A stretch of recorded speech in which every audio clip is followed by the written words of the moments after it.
Hello guys, तो यार welcome back in ये स्टडी। और आज के इस वाली वीडियो पे हम लेके आए हैं आपके लिए माता का आंचल चैप्टर के question answers. Finally question answers लेके आ चुके हैं।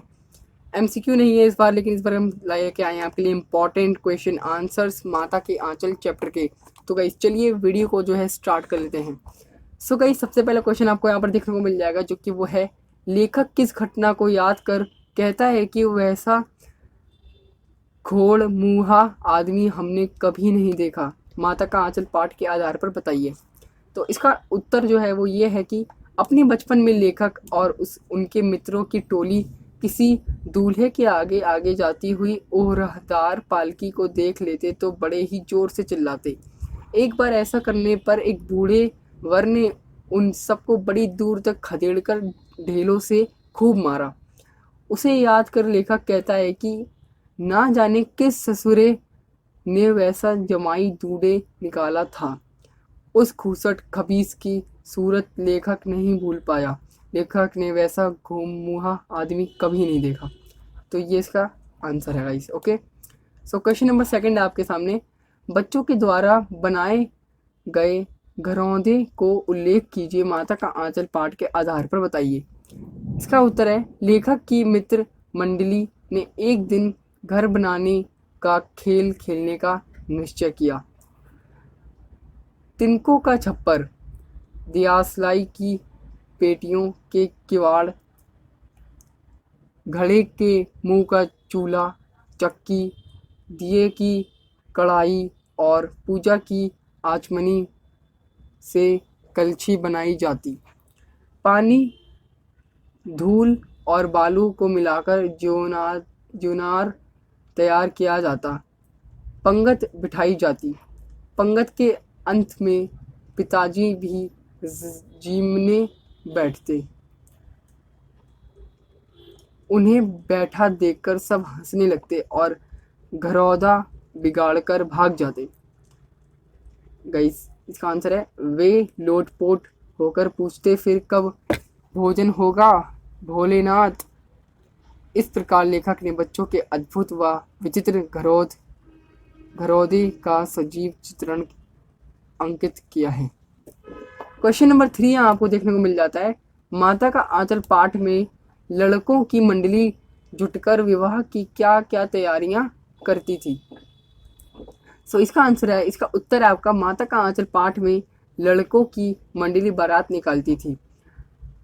वे कनस्तर को तंबूरा बनाकर बजाते, अमोले को घिसकर उससे बड़े मेज से शहनाई बजाते, टूटी हुई चूहेदानी को पालकी बनाकर उसे कपड़े से ढक देते।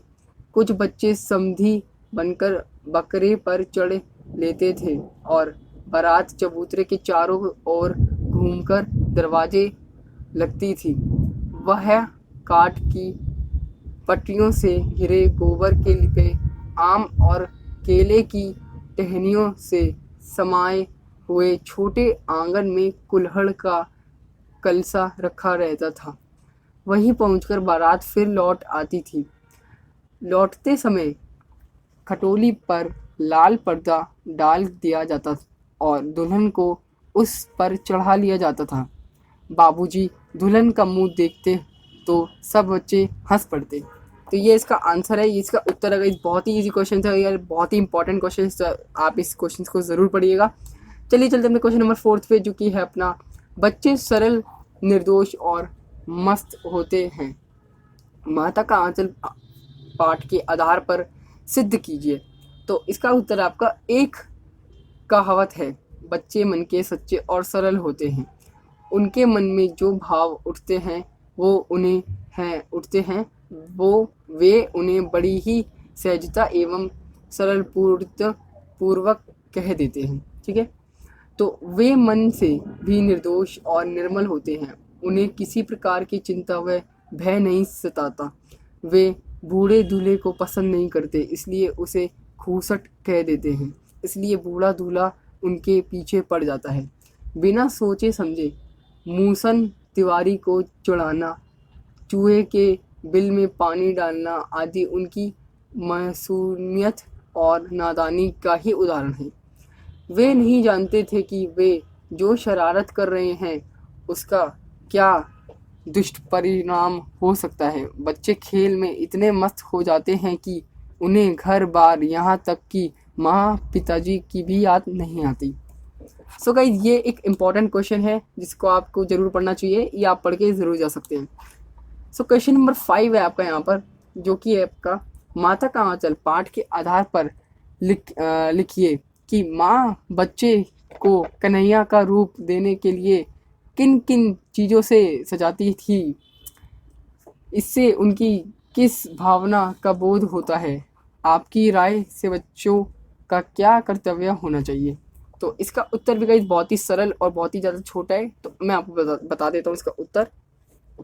सो इसका उत्तर है भोलानाथ की माँ उसके सिर में बहुत सा सरसों का तेल डालकर बालों को तर कर देती। इसके बाद वह उसका उबटन करती। ओके। भोलानाथ की नाभि और माथे पर काजल का टीका लगाती। उसकी चोटी गूंथकर उसमें फूलदार लट्टू बांध देती। इसके बाद रंगीन कुर्ता टोपी पहनकर उसे खासा कन्हैया बना देती। ओके। इससे माँ की भोलेनाथ के प्रति लाड़ प्यार की भावना का बोध होता है। हमारी राय से में बच्चे का भी अपने माता पिता के प्रति यह कर्तव्य है कि वे उनके प्रति आदर सम्मान का भाव रखें। वे ऐसा कोई भी काम ना करें जिससे उनकी भावना को ठेस पहुँचे। क्वेश्चन नंबर 6 में आ जाते हैं हम यहाँ पर, जो कि एक बहुत ही इंपॉर्टेंट क्वेश्चन है। इसको आपको ज़रूर समझना देना चाहिए, तो समझ लीजिएगा। भोलेनाथ और उसके साथियों का खेल। आज के खेल और खेल सामग्री की अपेक्षा मूल्यों का विकास करने में अधिक समर्थ थे। माता का आंचल पाठ के आधार पर स्पष्ट कीजिए। आज बच्चे अधिकांश खेल कमरों में रहकर अकेले खेलना चाहते हैं। इन खेलों में प्रयुक्त सामग्री मशीन निर्मित होती है, जैसे कि फ़ोन या मोबाइल या लैपटॉप या कंप्यूटर, जिसमें कि बच्चे आजकल गेम खेलते हैं। इस प्रकार के खेलों से बच्चों का मन भी बनावटी हो जाता है। उनमें मित्रता, सहयोग आदि की भावना विकसित ही नहीं हो पाती। इसके विपरीत भोलेनाथ के खेल खुद मैदानों में खेले जाते थे। इनमें पक्षियों को उड़ाना, खेती बाड़ी करना, बारात निकालना, भोज का प्रबंध करना आदि मुख्य थे। इन खेलों में काम अपने आने वाली सभी वस्तुओं हस्त निर्मित होती थी। इसके अलावा इन खेलों की सामग्री में प्राकृतिक वस्तुएं शामिल होती थी, जो प्रकृति से जुड़ी और जुड़ाव से उसे संरक्षित करना सिखाती थी। इससे बच्चों के मन में समाज के साथ राष्ट्र प्रेम का उदय एवं विकास होता है। गाइस चलिए क्वेश्चन नंबर 7 में आ जाते हैं, जो कि आपका लास्ट क्वेश्चन है, लास्ट सेकंड क्वेश्चन है। माता का आंचल पाठ के बैजू तथा बच्चों ने किसे तथा क्यों चढ़ाया, उसका क्या परिणाम हुआ। माता का आंचल पाठ में बैजू और बच्चों ने गांव के बुजुर्ग मूसन तिवारी को चढ़ाया, क्योंकि बैजू बड़ा ढीठ लड़का था। मूसन तिवारी अत्यंत वृद्ध थे, उन्हें आँखों से भी कम दिखाई देता था। गांव के सभी लोग अक्सर उनसे मजाक किया करते थे। बैजू ने मूसन तिवारी को चिढ़ाते हुए कहा, बुढ़वा बेईमान, मांगे करेल का चोखा। पीछे से अन्य बच्चों ने भी इसी उक्ति को दोहराना शुरू किया। परिणाम स्वरूप मूसन तिवारी सभी बच्चों के पीछे पड़ गए। सारे बच्चे भागकर बच गए। मूसन तिवारी ने पाठशाला पहुंचकर लेखक तथा बैजू की शिकायत की। बैजू तो भाग गया, परंतु लेखक पकड़े गए। गुरुजी ने लेखक की खूब खबर ली और उन्हें घर जाने में से मना कर दिया। लेखक के पिताजी को जब इस बात का पता चला तो वे लेखक को लेने विद्यालय पहुंचे और गुरुजी ने उनकी ओर से क्षमा मांगी। सो गाइस क्वेश्चन नंबर 8 जो हमारा वो ये है कि माता का आंचल पाठ के आधार पर भोलेनाथ के बाबूजी के पूजा पाठ की रीति पर टिप्पणी कीजिए।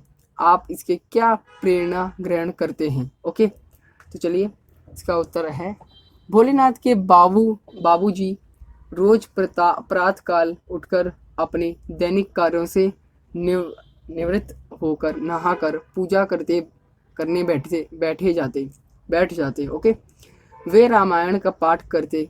पूजा पाठ करने के बाद वे राम नाम लिखने लगते। अपनी रामनामा बही पर 1000 राम नाम लिखकर वे उसे पाठ करने की पोथी के साथ बांधकर रख देते।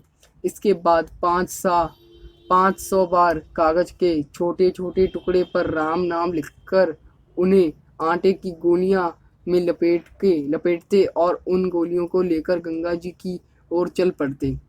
वहाँ एक एक आटे की गोलियों को मछलियों को खिलाने लगते। इससे हम यह प्रेरणा मिलती है कि हमें सभी जीवों पर दया दिखानी चाहिए। मछलियों को आटे की गोलियां खिलाना, चींटी, गाय, कुत्ते आदि सभी को भोजन देना चाहिए तथा सभी जीवों के प्रति प्रेम की भावना रखनी चाहिए। सो गाइस, ये है हमारा माता का आंचल का पाठ का सारे के सारे क्वेश्चन। 8 क्वेश्चन हैं ये वाले, जो कि बहुत ही इंपॉर्टेंट क्वेश्चन है। आपको ये सारे क्वेश्चन जो है पढ़ने चाहिए। और गाइस प्लीज़ आप इन सब क्वेश्चन को अच्छे से पढ़िए और आपको जो है ये क्वेश्चन ज़रूर आएंगे। गारंटेड एक क्वेश्चन तो ज़रूर आएगा, एक से ज़्यादा तो आएंगे ही आएंगे, पर मैं आपको गारंटी देता हूँ कि इसमें एक क्वेश्चन तो आपका ज़रूर आएगा। तो गाइस, अगर आपको 2 और अपने 3 मार्क्स सेव करने हैं तो इस क्वेश्चन को अच्छे से पढ़ लीजिए, समझ लीजिए। चलिए गाइस, मिलता हूँ मैं आपसे मेरी नेक्स्ट वीडियो में। तब तक के लिए बाय बाय। जय हिंद, जय भारत।